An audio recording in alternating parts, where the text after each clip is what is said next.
Hello, hello, and welcome to another podcast episode of Overpowering Emotions, where I talk all things big emotions, emotion regulation, and of course, resilience. We are on our journey of resilience, and we are in the coping section of this journey. And so today I want to talk about different coping strategies that are helpful versus not very helpful.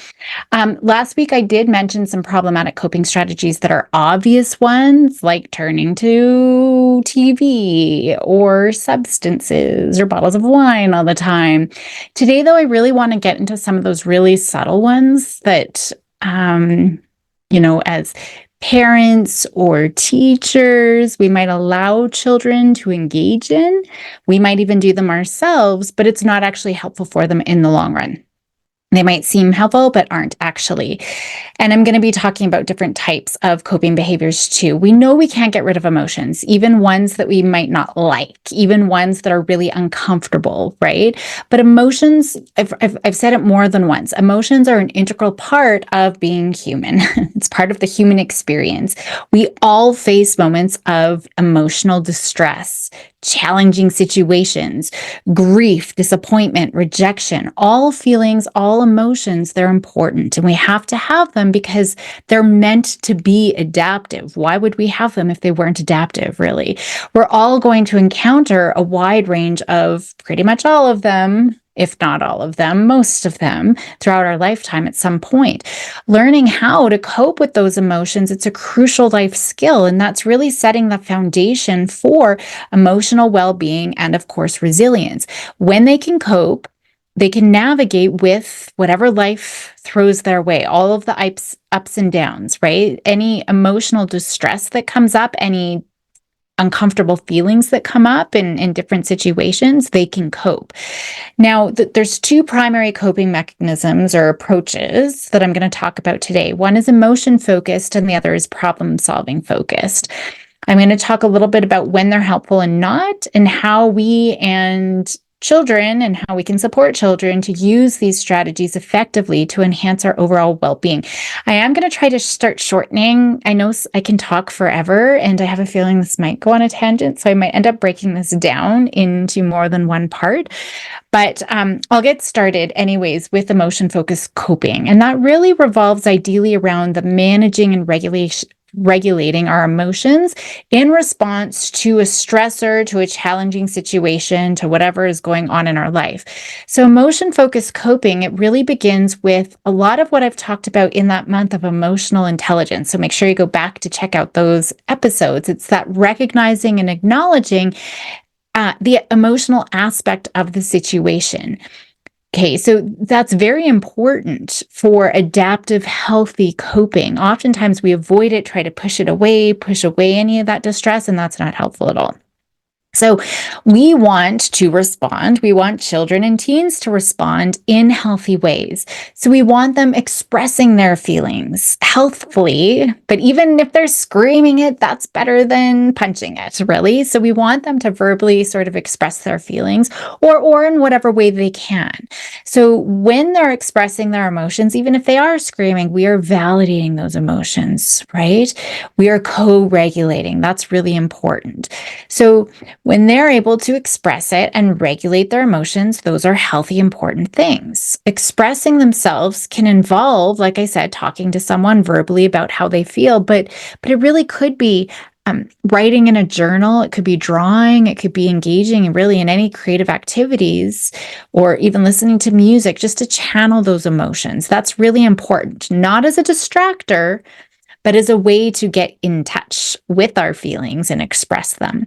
So again, I focused so much on emotional intelligence before because it really is a large part of that foundation for effective emotion-focused coping. And so that's why you can see there is this journey, and I'm progressing week over week, month over month so we can, at the end of this journey, we've established a really strong foundation. So regulating intense emotions is obviously the end goal here, right? Even those big, overwhelming ones, we want to be able to regulate those. So we're managing our responses. We're not getting taken over. Our prefrontal cortex isn't completely offline, and there's nothing that we can do. We're completely taken over with the angry Hulk brain or the fearful avoidance brain or the disassociating not even here noticing anything brain. They can do what they need to do to self-soothe in healthy ways. So that's really important. I've talked a lot about acceptance, and we see that accepting emotions without any judgment, without trying to avoid them, without trying to push them away or change them, and being able to adapt to the situation, that's really important. So when they're able to do that, they're at a place of knowing that emotions are a natural response to life's challenges, especially situations that we don't have any control over. And that's a key piece here when we're looking at emotion-focused coping strategies. That's a major clue of when these strategies are adaptive. In any situation, even if we have control, we want to be able to recognize and note and manage those big emotions. But these emotion-focused strategies become even more important and are extremely adaptive when the situation doesn't really have a solution to a problem, or it's just not within their control. There's literally nothing that they can do. Here, they need to learn how to accept and manage those emotional responses. Right? And how do I move forward when I have no control in the situation?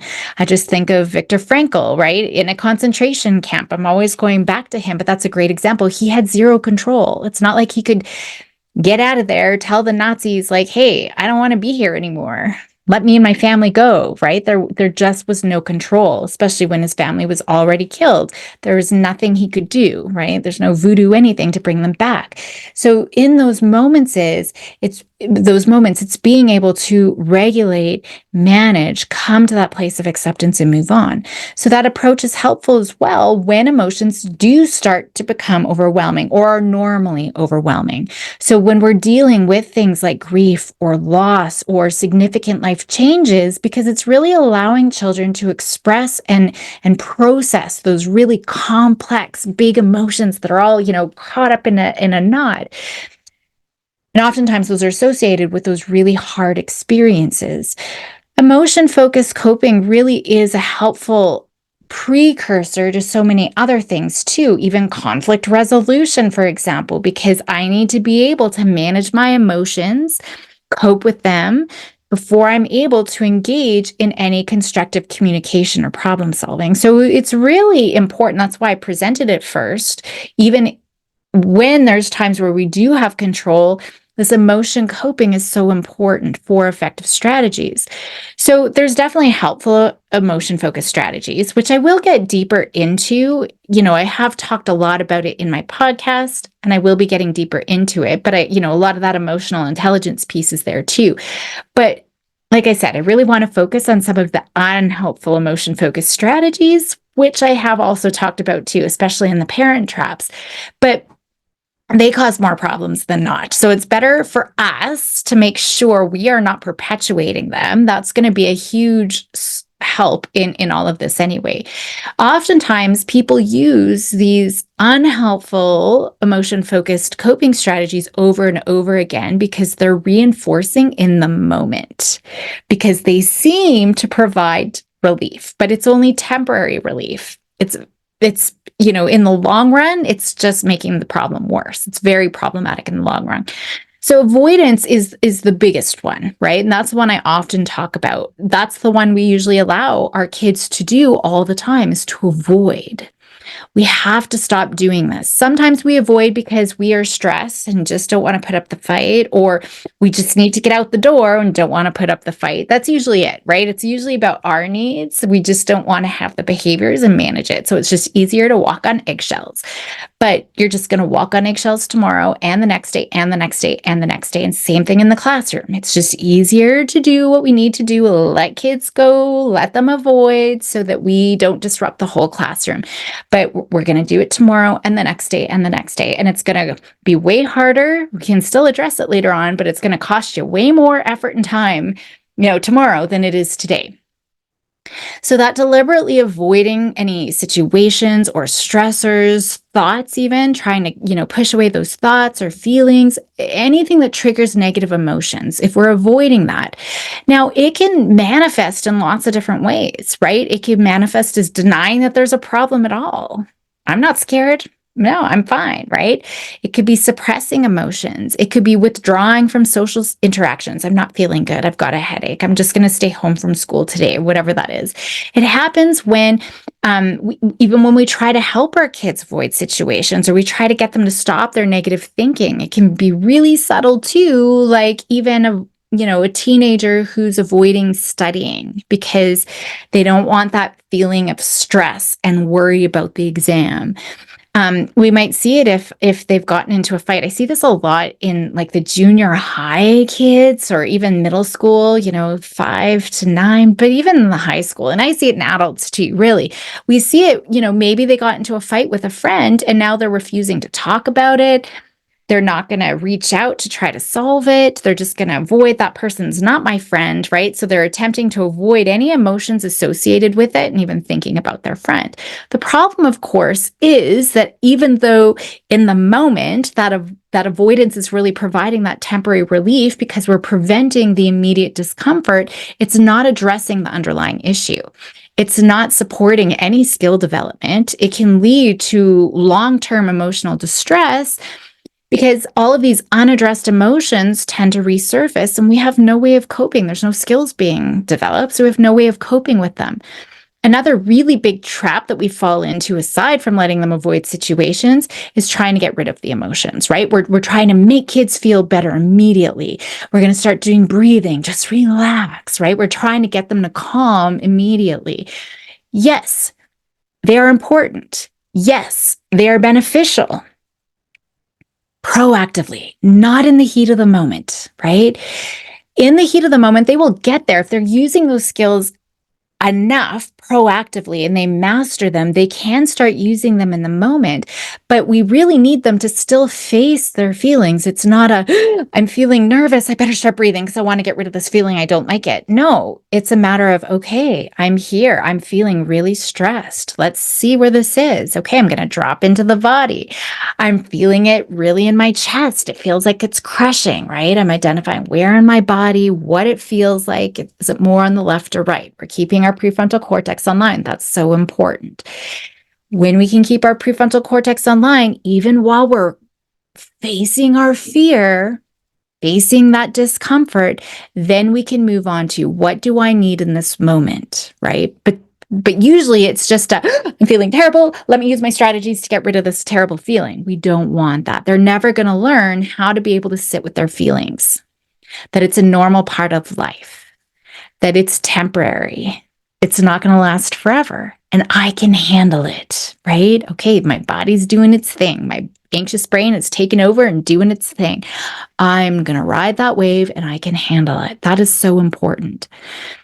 So we might try to help avoid, we might try to help take away, make them feel happy. That's a big one that parents do. Just think of the silver lining. But we also try to distract our kids, right? We try to divert their attention away from emotions, usually by engaging in unrelated activities or seeking short-term pleasures. Here, let's go for ice cream, right? So oftentimes it is overindulging, maybe in entertainment. So oftentimes we see a lot of excessive screen use. Food is a big one. Substance use as they get older. I see it all the time, right? Even in the grocery store, an upset child, right? The kid's freaking out on the grocery floor and the parent's like, here, have a chocolate bar, right? Or let's go get that ice cream to cheer you up. Or a teen who's feeling anxious about an upcoming exam and they're binge watching YouTube, or they're trying to distract themselves, or turning to excessive video gaming to escape from all of those emotions. I see it all the time with kids, but I also see it with adults too. So we got to look at our own modeling behaviors too. We have a long day at work and parents will pull out that bottle of wine. Right now they're modeling this behavior too. And that's not great. That's definitely a problem. So just like avoidance, distraction can provide that temporary relief, but it's not addressing the root of what's going on. There's no skill development for emotion regulation. Distraction often leads to emotional suppression. And when the distraction ends, that unresolved emotions are going to return again. So both avoidance and distraction, it involves suppressing emotions rather than processing and managing them. Suppressed emotions, they don't disappear. It's like a little pressure cooker, right? It's just going to continue to build up and build up until it just explodes. So they're lingering beneath the surface. And you might have had this experience. I'm just going to go watch a movie, especially something so passive. You're not doing anything cognitive with your brain. I mean, that's just going to simmer there. You're probably just going to feel like a bigger buildup here. So, we're just resurfacing even more intense and unmanageable emotions really later on. Avoidance and distraction, it doesn't solve the underlying problems that are causing the emotional distress in the first place. It could be a challenging school assignment. It could be a personal loss. It could be a friendship fire. Whatever the root issue is, it's remaining unaddressed. And so it's just going to lead to more emotional suffering. Coping strategies that encourage us to face emotions, so, expressing our feelings, mindfulness, that's what's going to lead to personal growth and resilience. Avoidance, distraction, all of those things, it hinders the development of those really important skills. And they can lead to this cycle where emotions are just intensifying over time. And the longer we avoid, the longer we distract or suppress, the stronger they become. So then the stronger they become, guess what? It's going to be even more challenging to cope with them in the future. So that's really important. So again, instead of allowing our kids to avoid and to distract, we need to encourage them to adopt healthier emotion-focused coping strategies. I've already said it. Expressing their feelings already, right? It's Emotion Intelligence Month. I've already talked a lot about this, but just to go over it again. So expressing ourselves, mindfully observing what is going in our body. How does it feel? More on the left or right? That's going to be really important. Accepting those emotions. We're not judging them. They are here. Here they are. Let's make a prediction. How long are they going to last? I predict 5 hours or never. But then, 40 seconds later, oh, wow, I'm not feeling it, or it's shifted. So we're just allowing for them to process naturally. We don't want to get in the way for them, right? Maybe it is reaching out to chat with someone for emotional support as well. The other obvious ones, like I already said, substance use, self-harm, denying anything is wrong, even though there's clearly something wrong. I mean, all of those kinds of things. Another subtle one too that I didn't really talk about, though, is venting. Confessing our sins. I see that all the time, actually, where kids every day, they need to vent about all the bad things that happened, or they run through all the things that they think that they did bad just to get the reassurance that it's okay. And just dwelling excessively, that's not helpful, right? They start blaming themselves, beating themselves up for a situation. That's not helpful either. So it's focusing on those healthy emotion-focused strategies. It's related to emotion regulation because kids are actively engaging with and regulating their emotions, right? And that's what they need to do to be able to prevent any emotional overwhelm, to really reduce their stress and maintain a sense of emotional balance overall. And that's what's going to boost their emotional resilience. It's going to contribute to better mental health outcomes because now they have the tools to manage and cope with any of those emotional challenges effectively. So really, again, summing it up, I know I'm repetitive, but I think it's really important that we know it. It's really on acknowledging and addressing the emotional experiences that we have of any stressful situation. So again, we're not directly solving the problem. I will be getting to it. It's just that recognizing and acknowledging the emotions that they're feeling physiologically in their thoughts and their behaviors, understanding that a specific feeling arises in certain situations, right? So their response to a situation, and then being able to express and regulate their emotions so that they're not becoming overwhelming. And then if they need to, reach out for support in healthy ways too. Okay. But we can't always just sit with our emotions, right? We can do all the emotion regulation in the world and never actually get anywhere in certain situations. And this is where we turn to problem-focused coping. So I am going to leave it there for today. I'm going to try to make these a little bit shorter chunks. Thank you for joining me. Next week, I will get into those problem-focused coping. But for this week, just think about everything that I've already talked about and looking for ways that we can start incorporating turning towards our emotions, acknowledging when they show up, dropping into the body. If you haven't already started doing this, creating rituals. If you're a parent at home, maybe it's, right before bedtime. How are we feeling? Using that feelings wheel, dropping into the body. We want to start proactively practicing these things so it's easier when big emotions come up. Then we also want, or in a classroom, you could do this too at the beginning of every class or halfway through, or you're going to give out worksheets and you say, okay, just drop in. How did you feel when I said we're going to do this pop quiz? Notice what's coming up with your body. There's lots of ways that you can incorporate it. It takes 30 seconds. The more we can do this, the more kids are able to start looking at managing their emotions effectively. And that's a key piece. So go enjoy the rest of your day, help those kiddos be bold and courageous, and I will see you next time.